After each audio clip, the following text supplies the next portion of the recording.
भन्छु मामेर पुनले हामीलाई पनि सिकायो ढिँडो ढिँडो बनाउन। मामेर पुनभन्दा त अगाडिदेखि नै हामीले खाएको ढिँडोको धेरै ढिँडो मस्काको धेरै चर्चा छ। हामी पनि लाउँछ विराटनगर ढिँडो मस्काएको त्यो मस्काउँदैछौँ।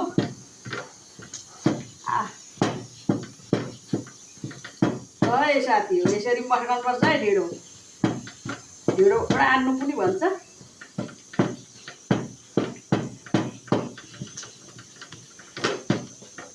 एउटा चाहिँ पोखरी चाहिँ चाहियो क्या मलाई।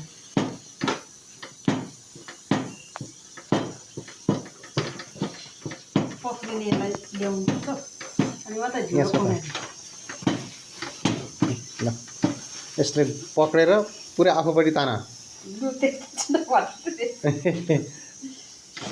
सट आफूतिर तान्ने हो। अर्गानिक मेरो यो के भन्छ दादी है मैले बाँसको बनाएको बाँसको फेदापट्टिको आफैले बनाएको आफैले बनाएको।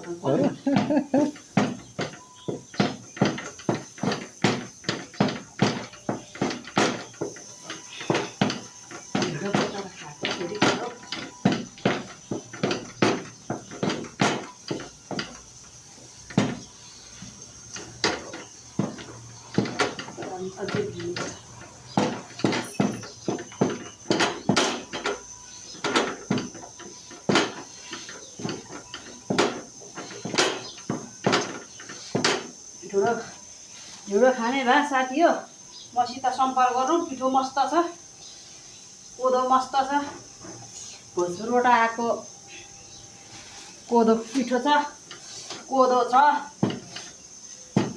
ढिँडो खाने भए सम्पर्क गर्नु। एक साथ ढिँडो खुवाउने जिम्मा मेरो।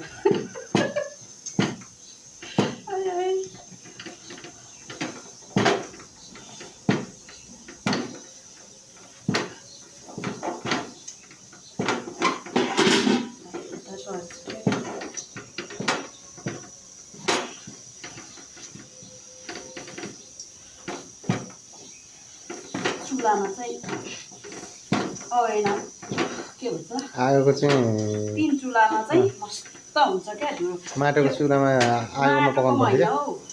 ढुङ्गाको चुला हुन्छ नि त पाहाडमा त। यो यहाँ हाम्रो माटोमा नि हुन्छ होला आगो।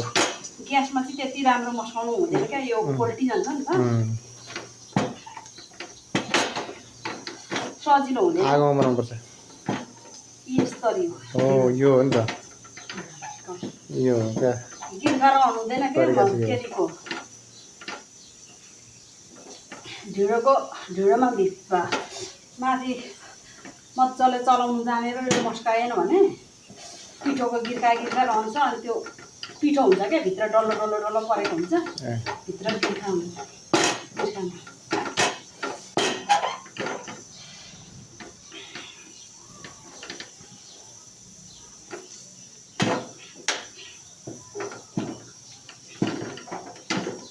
यसलाई मस्काउनु जानेन भने नसक्ने मान्छेहरूले ढिँडो खानु मन लाग्छ तर मस्काउनु जानिएन भने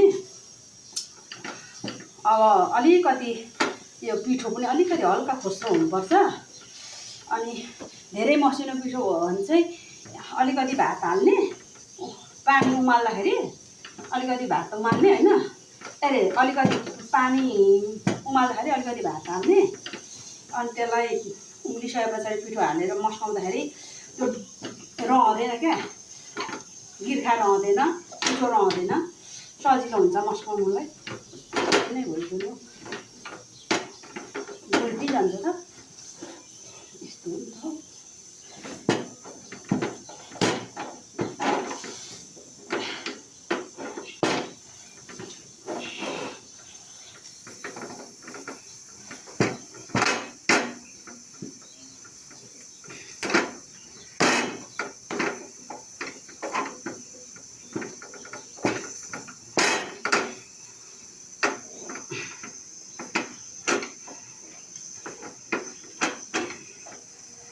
ढिँडो मस्काउन आउँछ।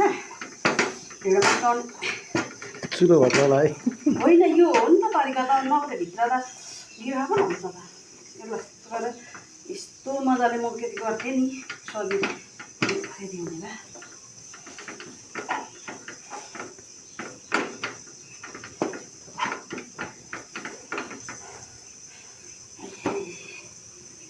बल पनि चाहिन्छ क्या त्यति सजिलो छैन नि ढिँडो मस्काउनु